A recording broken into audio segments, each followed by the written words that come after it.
प्रभू सियावर रामचंद्र की जय. आपल्या सर्वांचं आपल्या ओम चैतन्य उपासना केंद्र या यूट्यूब चॅनलमध्ये सहर्ष स्वागत आहे. आज आपण पितृ 15वडा या निमित्तानं श्राद्ध या विषयाची माहिती पाहतोय. भाद्रपद महिन्याचा कृष्ण पक्षाचा 15वडा श्राद्ध पक्ष अथवा पितृपक्ष किंवा महालय पक्ष म्हणून संबोधण्यात येतो. हे दिवस म्हणजे पूर्वजांच्या आणि ऋषीमुनींच्या स्मरण तर्पणाचे दिवस. श्राद्ध म्हणजे श्रद्धया यत क्रियते तत, श्रद्धेने जी तिलांजली अर्पण करण्यात येते त्याला श्राद्ध असे म्हणण्यात येते. ज्या पूर्वजांनी व पितरांनी आपल्या कल्याणासाठी कष्ट घेतले त्या सर्वांचे श्रद्धेने स्मरण करून ते ज्या योनीत असतील त्या योनीत त्यांना दुःख होऊ नये, सुख शांती मिळावी यासाठी पिंडदान व तर्पण करायचे म्हणजे श्राद्ध. तर्पण करायचे म्हणजे तृप्त करायचे, संतुष्ट करायचे. ज्या विचारासाठी, ज्या धर्म व संस्कृतीसाठी त्यांनी स्वतःचे जीवन खर्च केलेले असेल ते विचार, धर्म व संस्कृती टिकून राहण्यासाठी आपण प्रयत्न केला, त्यांची प्रतिष्ठा वाढावी असे वर्तन व जीवन ठेवले तर ते अवश्य तृप्त होतील. रोज देव, पितर व ऋषी तृप्त राहावेत असे जीवन जगले पाहिजे. आणि वर्षभरात एक दिवस ज्या पितरांना, ऋषींना आपण मानलेले असेल त्यांच्या श्राद्धानिमित्त आपण आपल्या जीवनाचे आत्मपरीक्षण केले पाहिजे आणि किती पुढे गेलो व कोणत्या चुका केल्या याचा तटस्थ राहून विचार केला पाहिजे. श्राद्ध परंपरा टिकवली पाहिजे. सांस्कृतिक वारसा जिवंत ठेवला पाहिजे. निसर्ग ज्याला शरीराने घेऊन जातो त्याचे श्रद्धामय जीवन अमर बनवले पाहिजे. काळाने ज्याचा नाश केला आहे पण कर्मे व विचार यांनी ज्यांना चिरंजीव बनवले आहे अशा धर्मवीरांचे आणि कर्मवीरांचे कृतज्ञ भावाने पूजन करून या दिवसात कृतकृत्य व्हायचे असते. मानवी जीवन विविध ऋणमुक्तीसाठी आहे. आपल्यावर देवाचे ऋण आहेत आणि ऋषींचेही ऋण आहेत. या निस्वार्थ कर्मयोग्यांच्या ऋणातून मुक्त होण्यासाठी आपण काय केले पाहिजे याचा हा 15 दिवसात विचार करायचा असतो. श्राद्धाचा दिवस म्हणजे ऋषी तर्पणाचा दिवस. भारतीय संस्कृतीची महानता, भव्यता, दिव्यता ही ऋषींची कर्तबगारी आहे. भारताला आजही विश्वात किंमत मिळत आहे. याचे कारण आपले ऋषी मुनी आहेत. भावी पिढीने आनंदमय जीवन जगावे यासाठी निरपेक्ष भावाने कष्ट करून त्यांनी दिव्य विचारसरणी दिली आहे.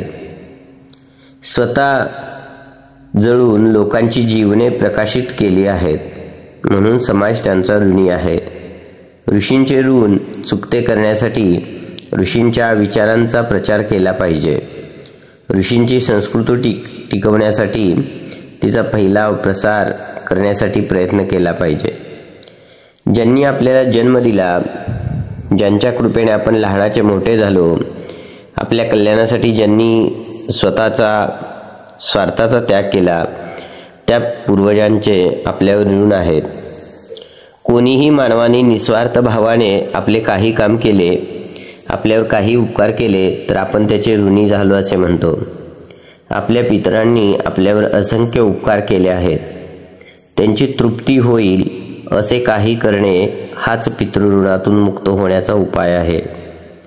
एखाद्या कारणास्तव पिता स्वतःच्या जीवनाचे निश्चित ध्येय साध्य करू शकला नाही तर ते साध्य करण्याची जबाबदारी पुत्राची असते. पुत्र ही अभिलाषा पूर्ण करील तर पिता संतुष्ट होईल हे स्वाभाविक आहे. सम्यक तनोती तनु विस्तारे. पित्याने दिलेल्या ध्येयाला पुढे घेऊन जातो त्याला संतान म्हणतात. असा पुत्रच पित्यांचे खरे तर्पण करू शकता. पितृतर्पण म्हणजे पितरांची आठवण करून त्यांना दिलेले ध्येय मी पुढे घेऊन गेलो याचा आढावा घेणे. जो जन्मतो तो मरतो. श्राद्धाचे दिवस म्हणजे या अटळ मृत्यूचा विचार करण्याचे दिवस. मृत्यूला पवित्र मानून मृत पितर व ऋषी यांची आठवण करण्याच्या दिवसांनाही आपण पवित्र मानतो. मलाही माझ्या पितरांप्रमाणे जायचे आहे याचे स्मरण श्राद्ध पक्षात ठेवून सुकृत्यांचे पाथेय बांधायला तयार झाले पाहिजे.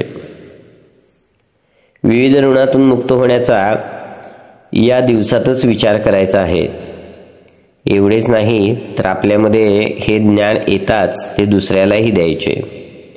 श्रद्धेनं होते ते श्राद्ध, पण आज सर्वच श्रद्धेचे श्राद्ध करून बसले आहेत.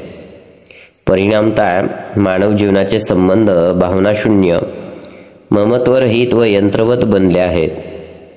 चार्वाकाच्या परंपरेतील लोक आजही विनोदाने या गोष्टीकडे पाहत आहेत. ते मानव जीवनाचे खरे मर्म समजू शकले नाही.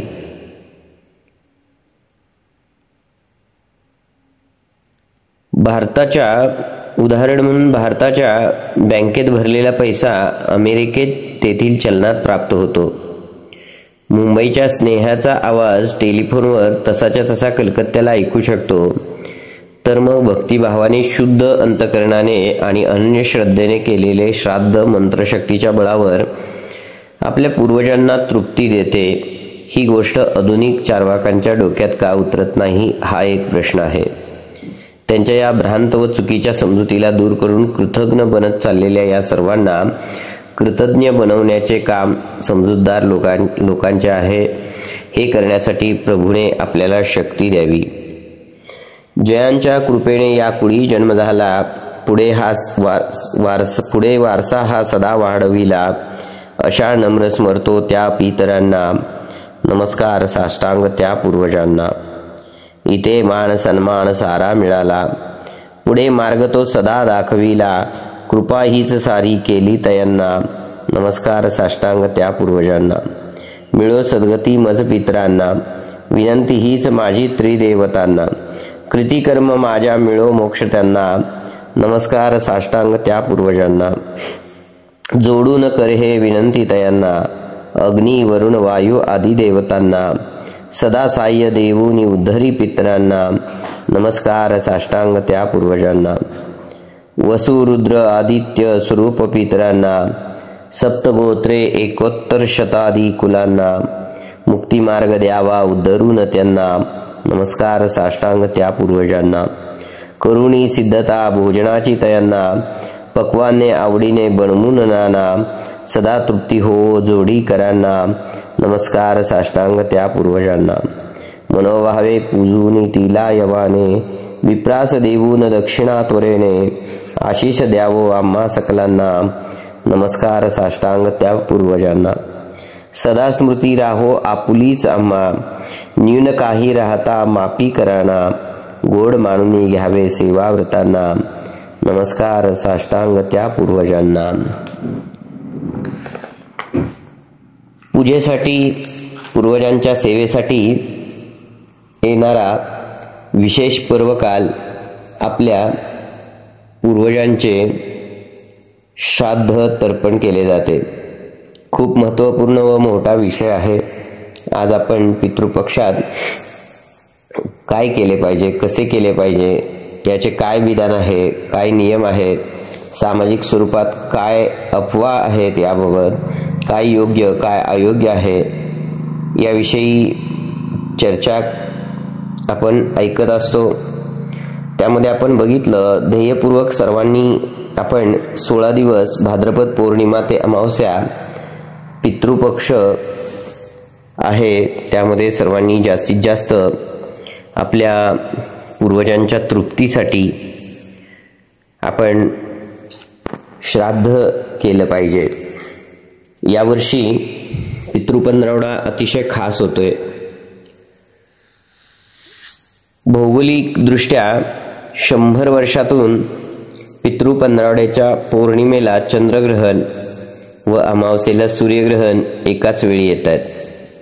धार्मिक मान्यतेच्या अनुसार पितृपक्षामध्ये ग्रहण लागणं शुभ की अशुभ प्रभावशाली बनतं, शुभ अशुभ प्रभावशाली बनतं. ही घटना पूर्वजांच्या शांतीसाठी तर्पण व श्राद्ध या गोष्टींना विशेष महत्त्व देणारी आहे. त्याचबरोबर वैज्ञानिक दृष्टीनं ही अतिशय दुर्लभ अशी भौगोलिक संयोगाने घडून येणारी घटना आहे. आस्था आणि विज्ञान दोन्ही दृष्टींनी एक ऐतिहासिक असा पितृपक्ष आपल्याला अनुभवायला मिळतोय. यावेळी पितृपक्षाची सुरुवात रविवारी 7 सप्टेंबर 2025ला झालेली आहे आणि शेवट पण रविवारच येतोय 21 सप्टेंबर 2025. सर्व पितृ अमावस्या अतिशय खास असा योग येतोय. या अवधीमध्ये आपण बघितलं तर पूर्वजांसाठी श्राद्ध ग्रहण अशा दोन्ही महत्त्वपूर्ण घटना एकाच वेळी अनुभवायला मिळणार आहेत. धार्मिक मान्यतेच्या अनुसार हा अतिशय दुर्लभ असा योग 100 वर्षानंतर बनलेला आहे. त्यामुळे यावर्षी पितृपक्षाचं अधिकाधिक महत्त्व वाढत आहे. पितृपक्षाच्या अमावस्या तिथीवर पूर्वजांच्या तृप्तीसाठी एक दिव्य अनुष्ठान केले जाते.